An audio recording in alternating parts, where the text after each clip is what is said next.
मालकाने आपल्या पत्नीला सांगितलं, प्रिय सकाळी 4 लोकांचा स्वयंपाक करावा लागतो. 4 लोक त्यांचा स्वयंपाक करायचा. ती 4 लोक म्हणजे वारकरी होती. 4 वारकऱ्याचा तुला सकाळी स्वयंपाक करावा लागेल. आजची एकादशी, उद्या सकाळी द्वादशी सोडायची आणि द्वादशीला 4 वारकरी आपल्या इथून जेवून जावा, एवढं मी तुला काम सांगतो.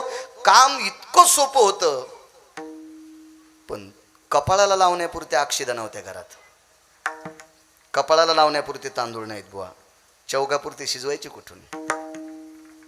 ते आताचा काळ थोडाच आहे. ठीक आहे मालक, करल मी, शब्द गेला. पुरविली आळी सांगते. आणि मालक त्या वारकऱ्यांमध्ये भजना करता बसले. तेवढ्या अवकाशात रात्रीचे 10-10:30 वाजले आणि 10-10:30 वाजता ती पवित्र वारकऱ्याची पत्नी एका दुकानदाराकडे गेली. ते दुकानदार गंध लावणारा होता. वाक्य नीट ऐका. चाऊस मिया, सतार भाई, अख्तर भाई, महमूद खा हा नव्हता. गंध लावणारा होता बुवा. गंध लावणारा दुकानदार म्हणजे तुमच्या आमच्या कुळातला आहे. गंध लावणाऱ्या दुकानदाराकडे रात्री 10-10:30 वाजता एका वारकऱ्याची पत्नी गेली. त्यावेळेला दुकान बंद होतं आणि बाहेरनं आवाज दिला, दुकानदार, शेठजी, मालक, दार उघडा. कोण? मी अमक्या वारकऱ्याची बायको आहे. काय एवढ्या रात्री काम आहे? चौघांपुरता किराणा न्यायचा आहे. पैसे आणलीत? नाही, उधार भेटणार नाही. सायास करून तिनं बाहेरनं कडी वाजवली आणि रागाच्या भरात दुकानदारानं दार उघडलं. गाडीकर बुवा, दार उघडलं. राग आलता दुकानदाराला. भिकार छोटे, पैसे नाहीत जवळ, बिना पैशाचे येतात. रागाच्या भरात उघडलं. पण रात्रीचे 10:30 11:15 वाजले होते. दुकानदाराच्या हातात कंदील होता आणि कंदाच्या प्रकाशात एका वारकऱ्याची बायको पाहिली तर याच्या 5-25 कंदलाला लाजवील इतका तिच्या दाताचा प्रकाश पडलेला होता. सौंदर्य काय असेल कल्पना करा तिला. आणि सुंदरपणा कोणाच्या बापाची जी आगिरी नाही बरं जनार्दन भाऊ. पासा शेवटीनाऱ्याला पण इतके सुंदर लेकर होते.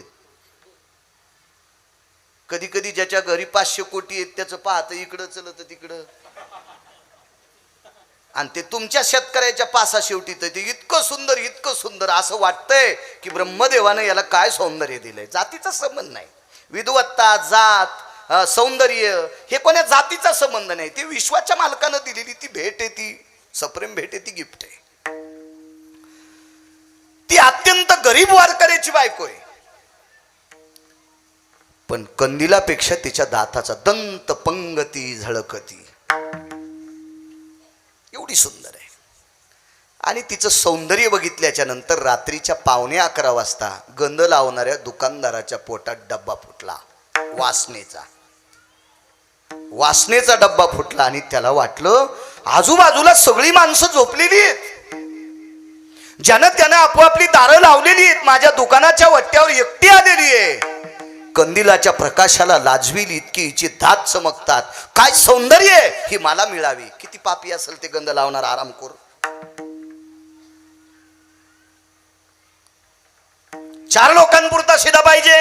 हो, वर्षभर पुरेल इतका किराणा देतो, पण 2 तासाकरता माझी पत्नी व्हावी लागेल. पुरविली आळी सांगतोय, 2 तासाकरता माझी पत्नी व्हावी लागेल. किती हलकट असेल दुकानदार तो, किती नीच असेल हो, किती हरामखोर असेल. इकडं तर आपलं शास्त्र सांगतंय, आपलं पुराण सांगतंय, आपला वेद सांगतोय, आपली संत सांगतात, पराविया नारी रखुमाई समान मानिलिया धन काय वेचे. स्वतःची बायको सोडून दुसरी जी स्त्री दिसन तिला जर विटेवरची मालकीन म्हणलं, रुक्मिणी आई साहेब म्हणलं, तर आपल्या बँकेतले पैसे जळतात का? आपली जमीन जळती का? आपला वाडा जळतो का? गंध लावणारा दुकानदार असून सुद्धा पोटात वासनेचा डब्बा पेटला आणि सांगितलं माझं 2 तासाकरता तुला दास्यत्व करावं लागेल. दास्यत्व म्हणण्यापेक्षा सहचरणी व्हावी लागेल. बाईनं मान खाली घातली, सांगितलं दुकानदार, उभ्या आयुष्यात या शरीराला पतीच्या व्यतिरिक्त कोणाला स्पर्श नाही. मला नका असं बोलू दुकानदार. वर्षभरापुरता किराणा देऊ नका, 4 लोकांपुरता द्या. आमच्याकडे वारकरी आलेत, आजची एकादशी आहे, उद्या सकाळी द्वादशीचा स्वयंपाक करायचा आहे, तेवढ्या पुरतं देऊन टाका. तुमच्या घरची धुणी भांडी सडा सारवण काय वाट्याला काम येईल ते मी करीन, तुमचे पैसे फेडीन. तुमच्याकडे शेती असेल तर शेत तुमचं खुरपाय निंद्या करता येईल, पण हे शरीर विक्रीस मागू नका, वापस जा. बाईला धर्मसंकट आहे. पुरविली आळी सांगतोय. त्या बाईनं मनात निग्रह केला की आपण मालकाला म्हटलो तर आपण 4घांचा स्वयंपाक करू ना, आता जर हे नाही केलं तर शक्य नाही आपल्याला. पदरामध्ये 4घांपुरता शिदा घेतला आणि वेळ दिला, रात्री 1 वाजता मी तुमच्याकडे येईल.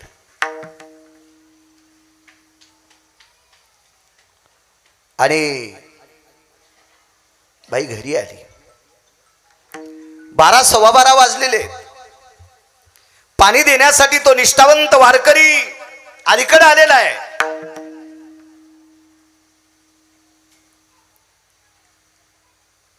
पत्नीला पाहिलं, काय ग? काही नाही मालक, 4घांच्या स्वयंपाकाची व्यवस्था झाली, त्याच्यात तुम्ही सुद्धा जेवा.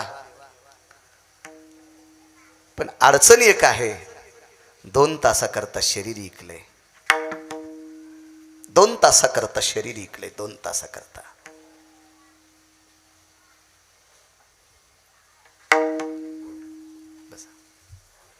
कोणाला इकलंस तू शरीर? आपल्या गावामध्ये तुळशीदास नावाचा दुकानदार आहे.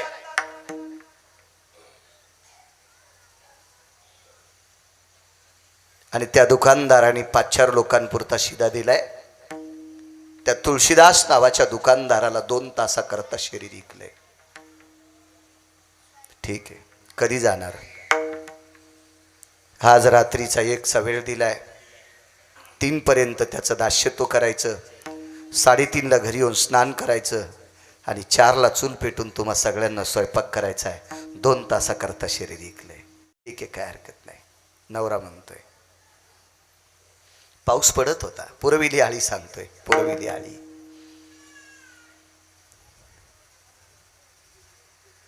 मालकानं सांगितलं, प्रिये हे असल्या कपड्यावर जाणार तू त्यांच्याकडं? माझ्याकडे एक संदकामध्ये साडी आहे चांगल्या प्रतीची, ती नेसून जाते. आणि तेवढ्या रात्री एक चांगल्या प्रतीची ठेवणीची साडी नेसली. मालकानं विचार केला, रस्त्यानं चिखले तुझे पाय भरतील, 2 तासाकरता त्याची सेवा करण्यासाठी चाललीस, त्याला पाय धुण्यासाठी पाणी कसं मागशील, याच्याकरता तुला खांद्यावर घेतो. आणि त्या श्रीमंत उदार अंतकरणाच्या वारकऱ्याने त्या नवऱ्यानं बायकोला खांद्यावर घेतलंय. पुरविली आळी सांगतोय. काय कृपाळू विटेवरचा मालक, काय दयाळू विटेवरचा मालक, काय प्रसन्न विटेवरचा मालक. पण तुमच्या अंतकरणातल्या इच्छा पूर्ण करण्यासाठी त्या योग्यतेची लायकी लागेल, अधिकार लागेल, दर्जा लागेल, ती भक्ती लागेल.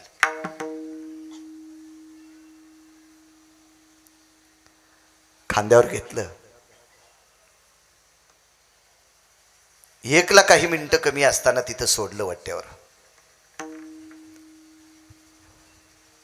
बायकोला वट्ट्यावर ठेवले, दोन्ही हात छातीवर ठेवले, खाली मान घातली आणि आन वाहिली. प्रिये,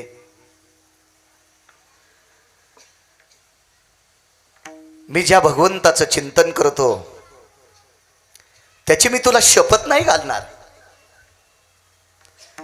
पण ज्या श्रद्धेनं तू माझ्या नावाचं मंगळसूत्र गळ्यात बांधलंय त्या पतीची शपथ आहे तुला.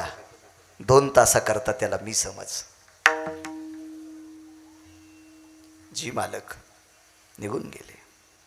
साजूकसा पाऊस पडत होता. डोळ्यातल्या पाण्याची भर खाली पडत होती. त्या वारकऱ्याच्या डोळ्यातल्या पाण्याचे थेंब पडल्याच्या नंतर मेघातून पडलेलं पाणी सुद्धा लाजत होतं. मेघ सुद्धा लाजत होता, ते आभ्र सुद्धा लाजत होतं, ती निशी सुद्धा लाजत होती. त्या चांदण्या पावसाळी वातावरण असल्यामुळे नव्हत्या. आकाशातली पूर्ण नक्षत्र लाजत होती. काय अवस्था आहे वारकऱ्याची.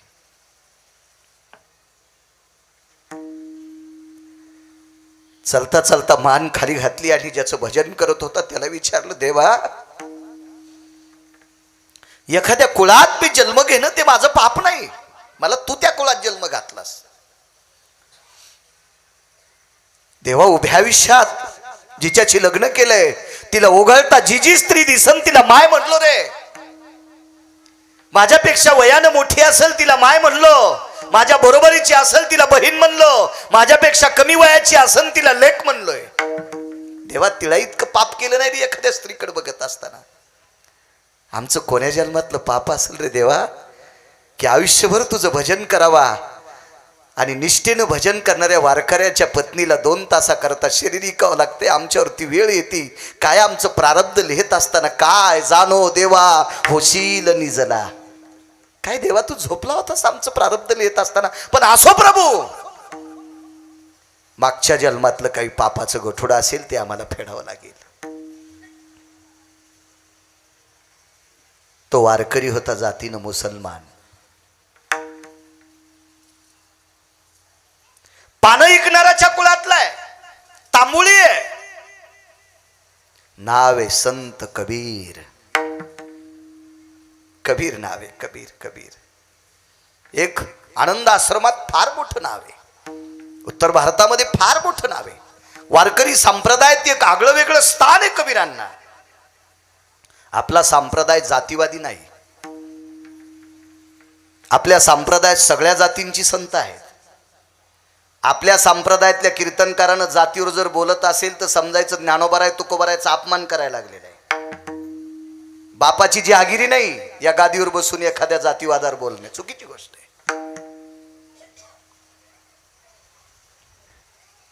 जाऊ दे देवा, माझ्या पत्नीवरचं संकट वारण्यासाठी तुला जर कष्ट होत असतील तर असू दे. तिचंही मागच्या जन्मातलं पाप असेल, माझंही मागच्या जन्मातलं पाप असेल. महाराज पतीवर जर हे संकट असं असेल तर जिला 2 तासाकरता शरीर इकायचे तिची काय अवस्था असेल. भरून आलंय तिला. 5-4 मिनिटं शिल्लक होती. तो तुळशीदास नावाचा गंध लावणारा दुकानदार आतनं विचार करत होता. ठकून गेली, फसून गेली, येत नाही परत आता. ह्या 2-4 मिनिटात ती मनातली मनात पुटपुटत होती, देवा बालपणात जन्म झाला त्यावेळेला आईनं आंघोळ घालत असताना हे शरीर तिनं बघितलं असेल. देवा हे मर्यादा पुरुषोत्तम रामचंद्र जगन्निवासा विठ्ठला माय बापा कळत असताना या शरीराला एवढी जपले रे देवा, एवढी जपले, एवढी जपले. शरीर बघू दिलं नाही कुणाला. देवा ज्या वेळेला माझं पाणी ग्रहण झालं मी कबीरांची पत्नी झाले तिथून पुढे इतकं जपले देवा, इतकं जपले की सूर्याचे किरण सुद्धा अंगावर पडू दिले नाही. बहिर्दिशेला जायचं असेल तर सूर्योदयापूर्वी जायची आणि योग आला तर सूर्यास्त झाल्यावर जायची. पण सूर्याचा प्रकाश असताना बहिर्दिशेला सुद्धा गेली नाही. जिंच्या पॅन्टीवाल्याला बहिर्दिशा कळत नसेल, नैसर्गिक विधी. जीवनात ती चूक केली नाही देवा. तेजो भास्करो कांती लुप्त व्रधो स्थिती काया. देवा या शरीरावर पदर बाजूला गेल्याच्या नंतर सूर्याची किरण सुद्धा पडली नाही रे. इतकं जपले रे देवा, इतकं जपले. काय ऐकता प्रभू. देवा आम्ही परिस्थिती आमची नाजूक आहे. देवा माझ्या पतीचा धंदा आहे कपडे विणायचा, शेले विणायचा, चादरी विणायचा, उपरणे विणायचा, धोत्र तयार करायचा, साड्या तयार करायचा, लुगडे तयार करायचा, फेटे तयार करायचा. कपडे विणायचा धंदा आहे रे देवा आमचा. देवा ती कपडे विणीत असताना माझ्या मालकानं तुझं भजन म्हणावं. देवा मी असं ऐकलं रे एके दिवशी माझे मालक कपडे विणीत असताना अडचण होती, माणसाची अडचण होती, त्या दिवशी तू कपडे विणू लागला. कबीराचे मागी विणू लागे शेला. देवा तू कपडे विणू लागत होतास आमच्या पतीला, माझ्या मालकाला. देवा मला असं माहीत पडलं रे, विठ्ठला माये बापा जगन्निवासा हे जगदानंद कंद जगतपते राजसा, मला असं माहीत झालं की माझ्या मालकानं विणलेला शेला ज्याच्या घरी जाईन त्याच्या घरी राम राम म्हणत होता. ठाई ठाई सेल्यावरती दिसे राम नाम ग, शपथ पुरावा आहे. तो शेला सुद्धा राम राम म्हणायचा रे देवा. ज्या पतीनं चांबड्याच्या हातानं विणलेला शेला, निर्जीव वस्त्र आहे, पट आहे, अंबर आहे, तो जर राममय होत असेल तर त्या पतीला साथ देणारी पत्नी कशी पापी रे देवा. ऐक ना प्रभू, बाय बापा आमच्या घरी जो जो कोणी वारकरी आलाय तो आतापर्यंत कन्या आंबाड्या भाकरी खाऊन गेला रे, उपाशी जाऊ दिला नाही देवा. रात्री बेरात्री आमच्याकडे आलेला वारकरी उपाशी गेला नाही, कधी आळस केला नाही रे देवा त्याला पाणी देण्यासाठी. देवा त्याला स्वयंपाक करण्यासाठी आळस केला नाही रे. असेल ते आमच्या गरिबीच्या परिस्थितीनं धर्म वाढवायचं काम केलं रे देवा. तरी पण पतीच्या व्यतिरिक्त या शरीराला कोणाचा हात लागत असेल तर माझ्या कोण्या जन्मातलं पाप तू आले संपवण्याचा प्रयत्न करणार रे देवा. देवा मागे तुला एका पवित्र स्त्रीने एक इच्छा केली रे, तिचं नाव होतं द्रौपदी. कौरवे पांचाळी सभे माझी आणली, वस्त्र हरणे वस्त्र कैशी झाली माऊली. देवा तिच्याकरता तू वस्त्राचं गाठोड झालतास रे. पुराण साक्षी देते, पुराण ग्वाही देते रे देवा. मला पुराणाचं स्मरण रे देवा. माझ्या करता करणं रे देवा थोडस काम. ऐक ना देवा, नको बाटू देऊ रे शरीर देवा, नको बाटू देऊ. ऐक रे प्रभू, ऐक माझं ऐक. तळमळ करत होती. देवा देवाला तुझी पत्नी तुला एकदा सांभाळता आली रे. लंकेच्या राजा रावणानं अशोक वाटिकेत ठेवली, काय सुव्यवस्थित सांभाळलंस रे सीतेला. देवा मी तेवढा त्रास देत नाही रे तुला. गंध लावणाऱ्या तुळशीदास नावाच्या दुकानदारानं 2 तासाकरता शरीर मागितले. देवा त्याचं मन बदलवणार रे. ज्यानं माझं सौंदर्य बघून, माझ्या या रूपाकडे बघून त्याच्या अंतःकरणात काम उत्पन्न झाला, त्याच्या दृष्टीत बदल करणार देवा. एका वारकऱ्याची पत्नी हिच्याकडे बघत असताना काम उत्पन्न न होता बहीण म्हणून त्यानं बघावं, असं तुला करता येतं रे देवा. करता येते देवा, तुला करता येते. नाना प्रकारचा अंतःकरणामध्ये टाव फोडला, इच्छा प्रगट केली, फक्त शरीर वाचावं. पतीच्या व्यतिरिक्त या शरीराला कोणाचा हात लागू नये एवढी इच्छा केली. ठरलेल्या वेळाला दुकानाची कडी वाजली. आतनं कडी काढली आणि दुकानदारानं एका वारकऱ्याच्या पत्नीला आतमध्ये बोलवलं. आतनं दार लावलं, कंदील खुंटीला अडकवला आणि त्या निष्ठावंत वारकऱ्याची पत्नी त्या पलंगावर बसलेली आहे. आतापर्यंत त्या गंध लावणाऱ्या दुकानदाराच्या अंतःकरणात तिच्याविषयी वाईट भाव होता.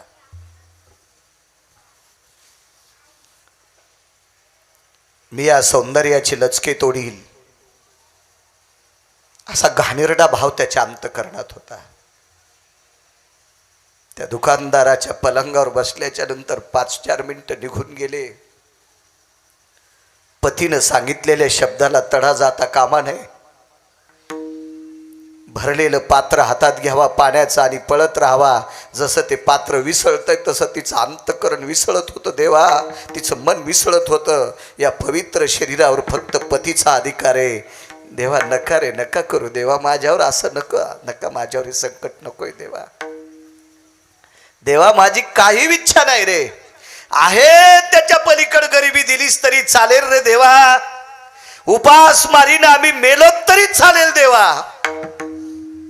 भाकरी वाचून आम्ही मेलोत तरी देवा चालेल रे, पण नको शरीर बाटू देऊ देवा. देवा घरी गेल्याच्या नंतर आमचं घर पेटव. यावतो वैश्यान्नरा असतो दग्ध कायान भग्न स्थितेषु. पुराणकार सांगतात, देवा घरी गेल्यावर घर पेटव आणि पेटलेल्या घरामध्ये सदैव आम्ही जुळून जाऊ.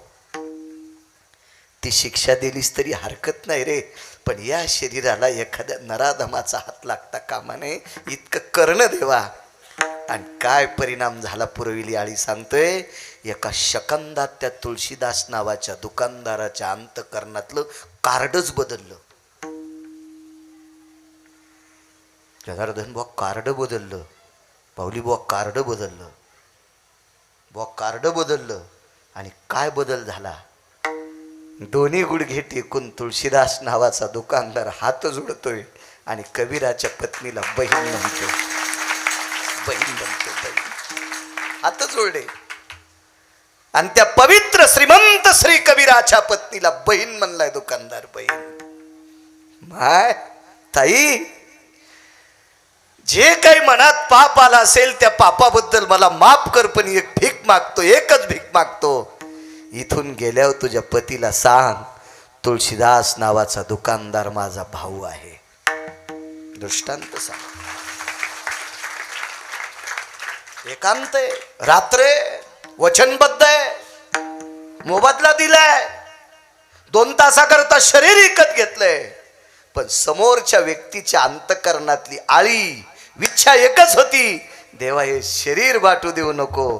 कुळात कोण्या जन्माला आली त्याचा विचार नाही, पण दोघा पती पत्नीची मालकावर श्रद्धा होती म्हणून देवानं ती पूर्ण केली. म्हणून मालक पहिल्या कडव्यात म्हणतात, पुरविली आळी, पुरविली आळी, पुरविली आळी,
देवा करणं माझी इच्छा पूर्ण केली जगाच्या बापाने. पुन्हा एक प्रसंग ऐका. कर्मणो गहनो गती, पांडवावर एक वेळ आली. पांडव धर्मनिरपेक्ष आहेत, पांडव राजे आहेत, राजपुत्र आहेत, शूर आहेत, शिवाय वारकरी आहेत. नुसते राजे नाहीत, नुसते शूर नाहीत, राजे, शूर, अधिक वारकरी. पांडव भजन करणारी होती. पाहाती पांडव अखंड वनवासी, परे त्या देवाशी आठविती. वनवासात सुद्धा पांडव भजन करणारी होती. पारमार्थिक, सात्विक, सदाचारित, पुण्यशील. पण या पांडवांना 12 महिन्याकरता एक वेळ आली. त्या वेळेला नष्टचर्या नावाची वेळ म्हणतात. महाभारत सांगते बुवा, श्रीमद भागवत सांगतंय, पांडवांना नष्टचर्या करायची वेळ आली. नष्टचर्या कशाला म्हणायचं, की अधिकारानं टोकाला असलेल्या व्यक्तीला खालच्या दर्जाचं काम करावं लागतं, याला नष्टचर्या म्हणायचं. ज्याच्याकडे 500 एकर जमीन आहे त्याला कपभर दूध मागायची वेळ आली किंवा त्या दुधासाठी कोणाची बुट उचलावं लागायले, याला नष्टचर्या म्हणायची. हे इथं तुमच्या माझ्यासारख्या 400-500 एकरवाल्याला हा शब्द लागत नाही. पांडव याच्या फार पलीकडचे आहेत, फार पलीकडचे आहेत पांडव. पण नष्टचर्या कशाला म्हणायचं? कोण अर्जुन?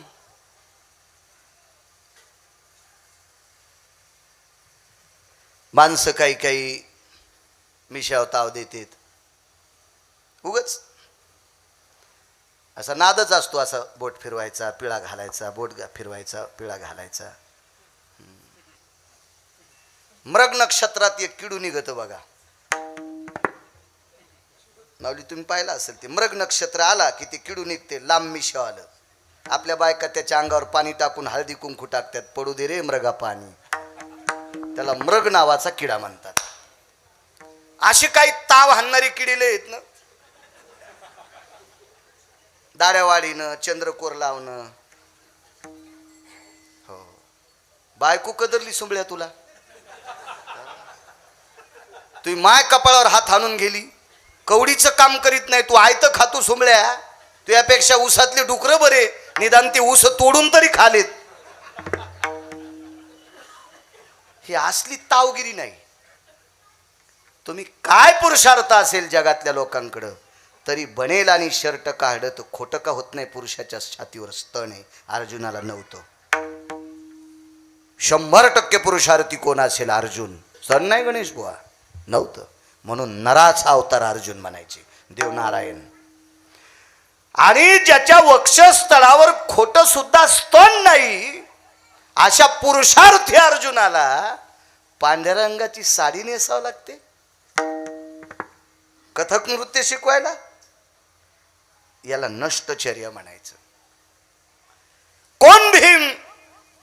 ज्यानं पाय आपटिल्याच्या नंतर 2-2.5 किलोमीटर मध्ये झाड उभं राहत नव्हतं. रेल्वेच्या इंजिन मध्ये किती ताकद आहे. कधी कधी रेल्वेनं प्रवास करतो मी, पण तिथं ऐकायला भेटते, कृपया यात्रीगण लक्षात ठेवा, मराठीत सांगतो, मला काही हिंदी येत नाही जास्त. प्रवाशांनो लक्षात ठेवा, प्लॉट क्रमांक 2 वरून अशी गाडी जाणार आहे ती इथे न थांबणारी गाडी आहे, म्हणून त्या प्लॉटच्या लांब थांबा. इतक्या वेगात गाडी जाती, सनसन सनसन, फक्त रिकामी गिलास फिलास उडी ती. ते प्लॅस्टिकचे असतात ना पडलेले कागदी गिलास, चहाची याची त्याची, तिच्या वेगानं भरभर भरभर भरभर ते उडते. लय काय झालं तर प्लॅटफॉर्म थोडासा दरदर करतो, पण रेल्वे स्टेशनचे पत्र स्लॅब खाली पडत नाही.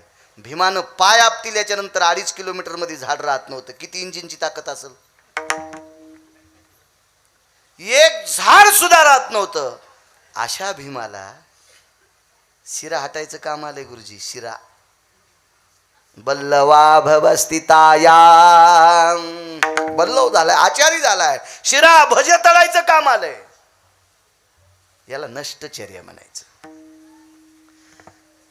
पृथ्वीवर ज्याचा रथ चालत असताना रथाची चाकं घासू नये इतकी पृथ्वी ज्याच्या रथाच्या चाकावर प्रेम करते, ज्याचा रथ एका इतीने आधार चलतो, तो धर्मराजा किती सत्यवादी असेल, त्याला कंक व्हावं लागलं. Chartered accountant, हिशोबनीस.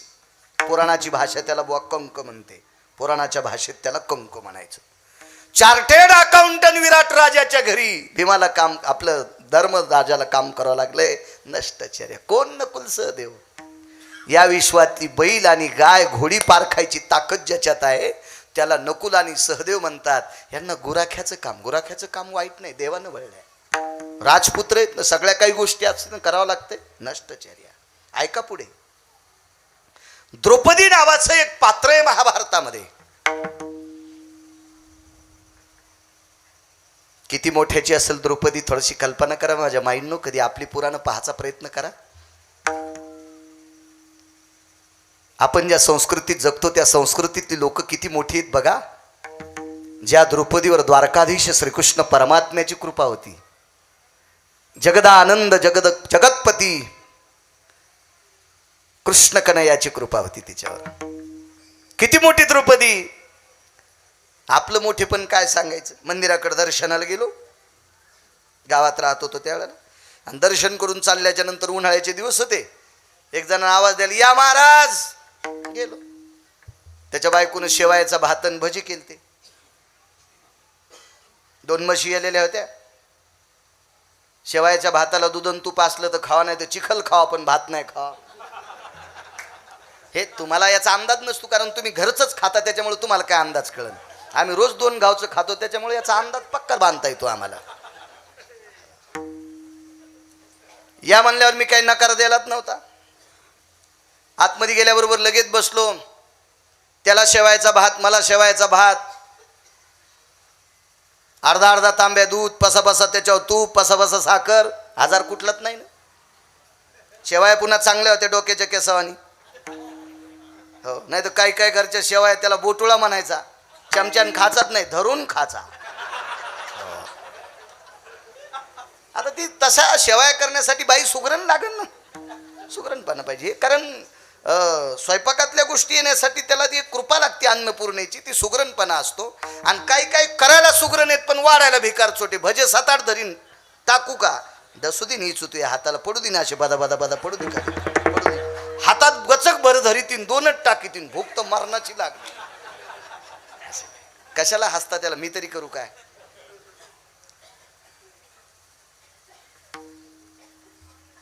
जेवण झालं.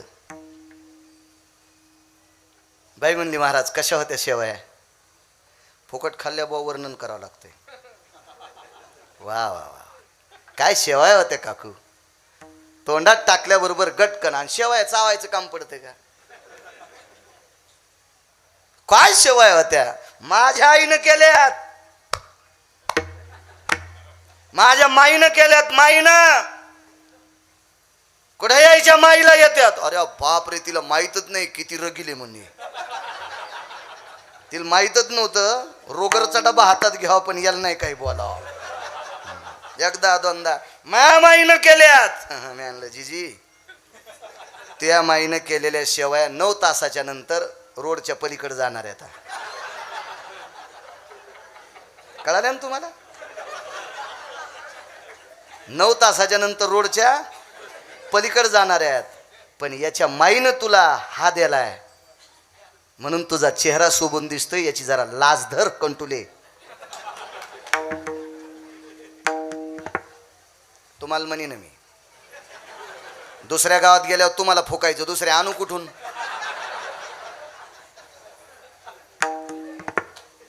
लय बायकायला तिळभर करायचा, निळभर सांगायचा नाद. खात्याला इकडचं गात्याला तिकडचं. हो, जी बाई सासू सासऱ्याचं खाऊन माहेरचं गुण गाती का, ही ज्याला भेटली असेल त्यानं म्हणायचं मी अवदशी सोबत लग्न केलंय. लय पुराण इचकायचं काम नाही, बोट खराब होत असते. हे सोपं पुराण, सोपं. 1425 गडी आबाजी गुळवे, 1425 गडी, 3600 एकर ऊस होता. एवढ्या श्रीमंताची मुलगी एका लुगड्यावर जीवन जगल्या, पण आयुष्यात बापाचं मोठेपण सांगितलं नाही. श्रीमंत श्री जगद्गुरु तुकोबारायच्या धर्मपत्नी. साधे बोटुळे मायामाईनं केलेत. काय सांगायली तू मंजुळा. चंद्रे, तुला लाज वाटायला पाहिजे कस्तुरे. काय येडपट बोलायला लागली बाई तू. नुसते बोटुळे दिले तू या माईनं तर इतका शहाणपणा. मरुस्तर तू ही लाज सांभाळायची त्यानं होका घेतलाय.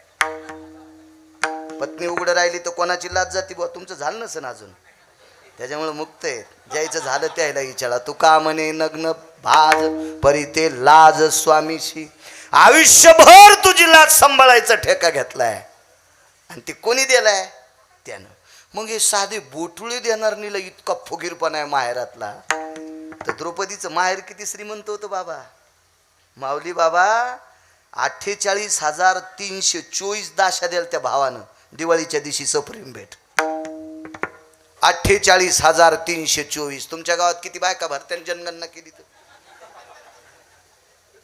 म्हणजे किती वर झडे. देवाला जितक्या मुली होत्या का 16,108 गुणिले 3 48,324. जितक्या मुली द्वारकेतल्या मालकाला होत्या तितक्या 10 द्रौपदीला भावान दिल्या त्या. किती श्रीमंताची बहीण असेल होती, किती श्रीमंताची. आणि एवढ्या श्रीमंताची बहीण असताना सुद्धा, एवढ्या श्रीमंत राजाची बहीण असताना सुद्धा विराट राजाच्या घरी माझ्या माईनं शेण काढायची वेळ आली हो. तिला शेण, याला म्हणायचं नष्टचर्या. पुराण याच्या करता ऐकायचंय. पुराणीचा रस गोड म्हणले, देहूतले मालक म्हणले पहावे पुराणी विचारोनी. याच्याकरता ह्या लोकांचं जीवन ऐकायचं, चरित्र ऐकायचं. माझ्या माईंनो, आपल्या जीवनात कमी अधिक गरिबी आली, एखादी गोष्ट आली तर निमूटपणे ती सहन करीत जायचंय, मागचं त्याच्याकरता ऐकायचंय. 1425-36 एकर ऊस जिच्या बापाकडे माझ्या तुकोबरायच्या जीवनात आईसाहेबांनी झाडाखाली पडलेली उमरं खाल्ली. महिना चूल पेटत नव्हती. काय परिस्थिती नाजूक असेल माझ्या माईंनो. पण एका रसोदीर्घाईत की संसारातल्या लोकांची कधी निंदा केली नाही. त्याला द्रौपदी म्हणायचं. नष्टचर्या, शेण काढायची वेळ आली. पुरविली आळी सांगतोय, पुरविली आळी. सौंदर्य किती द्रौपदीचं. पांडवांना वनवासात भेटलेली काही ठराविक लोक, त्याच्यापैकी वनवासात सर्वात मोठं एक पांडवावर आलेलं संकट होतं. काही सिधा सामग्री नसताना दुर्वास नावाचे साधू आले 60,000 शिष्य घेऊन. हा भाग सोडून त्या दिवसाचा होता. महाभारतात एक प्रसंग आहे. एक साधू पांडवांकडे वनात आले आणि त्या साधूनं सांगितलं माझं वेदाचं अध्ययन राहिले,